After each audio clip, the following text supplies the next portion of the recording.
Hey guys, welcome back to today's video. Today is Monday, December 8th, 2025, and today we are going to be talking about Donald Trump's approval rating amongst young voters on the national stage as we start to see where he is improving and not improving amongst different demographics. Young voters in particular are very upset with the current status of American politics and quite upset with the current state of the nation in regards to President Donald Trump.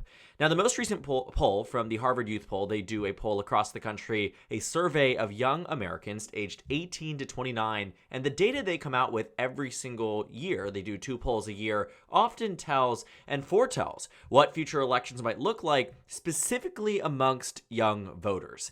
And the reason why I take a particular point of interest in it, one, the majority of my audience is in that age bracket. About 80% of you guys that tune into these videos are aged 18 to 29. So if you're on the upper or lower end of the boundaries, hello, you're in the minority. But for the majority of you guys, we're talking roughly young adult college-aged viewership here. And it is really interesting because it is the most impacted, I think, of all generations when it comes down to American politics and domestic policy. And it oftentimes is one of the most untapped electorates that we see in every single election. Another reason why I thought it would be particularly interesting is because there have been a lot of narratives coming off the last presidential election.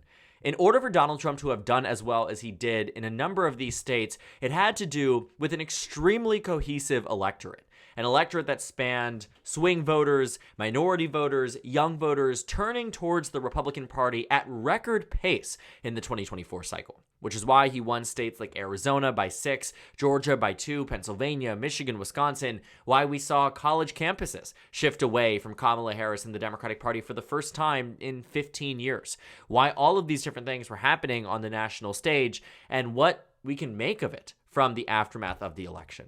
Now, when the video started, you saw this cover piece here about young voters shifting right in the 2024 election, and it really showed in a dramatic way.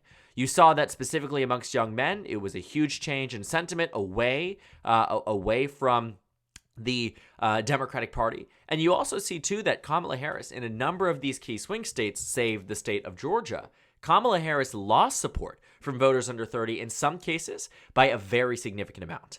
The ones that immediately come to mind are those Rust Belt states, Wisconsin, Michigan, Pennsylvania, where at the forefront of political conversation in those states was Kamala Harris's position on the war in Gaza, her position on affordability, her position on the economy, issues that, yes, mattered in a number of other states and across the country, but on a more particular basis, especially in Michigan, where we saw that the uncommitted movement that started in the Democratic primary against President Joe Biden translated into a tangible election impact in the November 2024 election. Now, it isn't just there. Young voters obviously care about a lot of the same issues that the rest of the country does, and it doesn't just stay contained to these swing states. But these are the states that make or break elections. When you look at some of these battleground states where the margins here amongst young voters are tied, like in Michigan, where it's 49 to 49 when Joe Biden won them by 25 in the last election, that means something. When states like Wisconsin that are decided on the margins, decided by less than 1 percentage point, with massive campuses in places like Milwaukee and Madison, where voter turnout matters, getting out the young vote matters. And 70% of a lot of these swing state young voters are in fact not college students. And so it extends far beyond there. It extends to the conversations that people have in the workforce at age 24, right, that can directly translate a vote for or against a candidate that I think is lost on a lot of people's politics today about how to win young voters in particular, but that's not even the point of this video. This is all meant to help understand exactly where the Democratic Party was coming from. But in less than a year, Donald Trump's entirety of being able to build up that goodwill in particular amongst young voters has collapsed. CBS News, alongside the Harvard Youth Poll and the Yale Youth Poll, have all conducted surveys amongst young voters from stage A to stage B, the earlier stage being right after the inauguration, where we saw that Donald Trump's approval rating amongst young voters on the net was plus 10%. Today, it's down 46%. I mean, you are literally talking about one of the most massive drop-offs in terms of net support, a 56-point swing. That has happened under no other demographic besides Latino voters on the national stage, and people are paying attention. Young voters, like the rest of the country, have largely soured on Donald Trump. When Donald Trump came into office, his net approval rating was plus 12%. Voters, for the first time, were finally giving Donald Trump a chance at the presidency in a way they did not 8 years ago. And so we saw that there was that initial optimism and hope and idea that Donald Trump would be able to usher in what they believed to be whatever his accomplishments that he said he was going to do on day one, they bought into. But as the months went on, voters very quickly realized that Donald Trump was selling them on false promises. And young voters recognized it too. If voters saw themselves approving of Trump by 12 on Inauguration Day, and just 2 weeks after, young voters saw themselves roughly in the same bucket, it would make sense if the numbers tracked to roughly where they are today on the national stage of disapprove plus 15 to 20. But instead, he's down 46 points.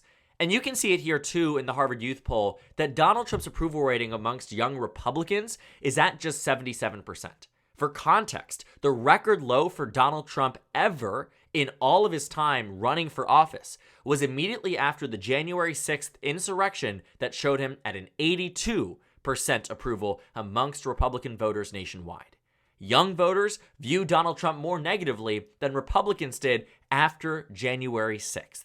And looking at where we are in terms of overall approval, well, obviously Democrats don't approve of Donald Trump, but just 19% of identifying independent young voters approve of the job that Donald Trump is doing.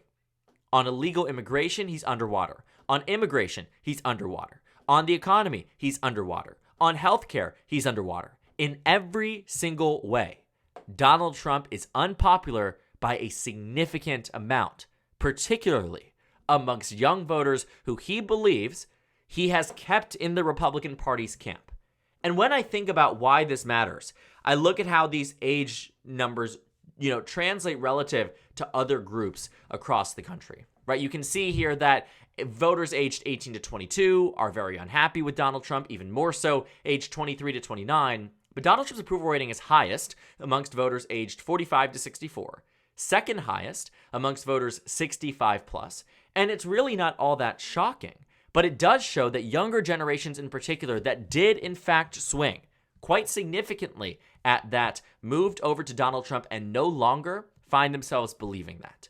And you can see that, looking at the way that voters went about, young voters in particular went about choosing between Kamala Harris and Donald Trump in the last election, they went for Donald Trump, not by winning the young vote, because Donald Trump did in fact not win the young vote. And I have to maintain that even though Harris lost a lot of support, there was still a huge benchmark and expectation that gave Democrats that initial chance against the GOP, that gave Democrats that expected lead that they certainly had going into the 24 cycle, because that's historically how it had been, right? Biden was doing well amongst young voters, certainly did Hillary Clinton and Obama, and it was more so older voters that had translated into Republicans winning elections. And again, I don't want to silo off young voters and say that they're the only demographic that shifted towards Donald Trump, but I have to think about this too. The last presidential election was won on the margins in the battleground states that could have made a difference: Pennsylvania, Georgia, and Wisconsin. That combined vote share here, what you're talking about is roughly 40 electoral votes between them. Now, 40 electoral votes right now doesn't get you across the finish line. Let me see exactly where, which states could have made the difference in terms of total numbers here. Actually, 35. So no, this would have been enough. I'm completely miscalculating the amount of electoral votes that we're working with. But look at the margins here. The point is that 3 swing states could have been the key to a victory for Kamala Harris, even if she lost the national popular vote. Look at Wisconsin. Donald Trump won this state by no more than 30,000 votes. All right, that's 30,000 votes pocketed in Wisconsin. Let's look at Pennsylvania. Well, sure, Donald Trump had about 110,000 vote lead, but you see here that is a state that with its 19 electoral votes, had it voted differently, could have found itself in a different position for the election, and had it voted just slightly, towards the left. I mean, sure, it's a 1.5 point victory, but those are races that can be swung on the margins. In Georgia, Donald Trump won the state by roughly 110,000 votes. You are talking about 250,000 votes that if you were to apply to where we are in these states, Donald Trump might never have been reelected. And that 250,000 votes would not have made much of a change in the national popular vote. Kamala Harris still would have lost the popular vote to Donald Trump and yet somehow would have won the Electoral College. And it's quite apparent as to what happens there and why that matters. Because young voters, as much as they may not make or break the election for Democrats, they were a necessary component in Donald Trump's record victory in a number of these states, even in states like Nevada or in states like Wisconsin, where the expectations for Donald Trump were actually quite less than in states like Arizona and North Carolina and Georgia. And, thinking about the fact that these voters are now abandoning the president at record pace, it shows that in the next midterm cycle, Democrats could be doing quite well. The data that they find, too, in these youth polls is that voters are obviously not thrilled with the Democratic Party, but it doesn't mean that they won't vote for them. You'll find that support for the Democratic Party does have a significantly higher percentage than that it is amongst young voters for the Republican Party, and that's a huge difference, right? You find that these voters, might be in a position where they are going to back X, Y, and Z candidate. I don't know if we have the horse race numbers exactly summarized here, but you will find that young voters are backing the Democratic Party in a much better way than they were even 8 years ago. And this same exact survey also tells us that the numbers specific to enthusiasm are higher for the Democratic Party this time around than even at this point in 2017. And so 2017 was a great year for the Democratic Party. They remember that those special elections were predicting that the 2016 House would show up and be the 2018 House, and they were largely right. And we saw that across the country, there was a complete rejection of Donald Trump. And so if young voters really are, more, have a higher appetite to elect Democrats now in comparison to where they were in 2017, that means something. That makes a difference. And I think a lot of it is inspired by the way that these young voters view the president. I think they see him in a very negative way, and that really isn't going to change between now and November of 2026.